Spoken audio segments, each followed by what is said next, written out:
தண்ணி எடுத்துக்கங்க.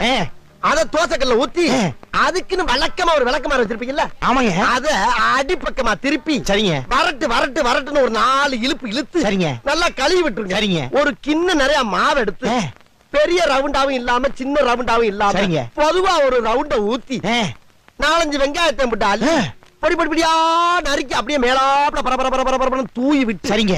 ஒரு நீளமான கேரட் எடுத்து அதையும் பொடி பொடியா நறுக்கி சரிங்க. அப்படியே மேலாப்ல பரபரப்பா தூவி விட்டு சரிங்க. ஒரு 16 கரண்டி நெய் எடுத்து சரிங்க. அதுல 6 கரண்டி நெய்ய உள் சைடு அப்படியே லேசா விளாவி விட்டு சரிங்க. 10 கரண்டி நெய்ய தோசைக்கு வெளி சைடு அப்படியே மேலாப்ல விளாவி விட்டு சரிங்க.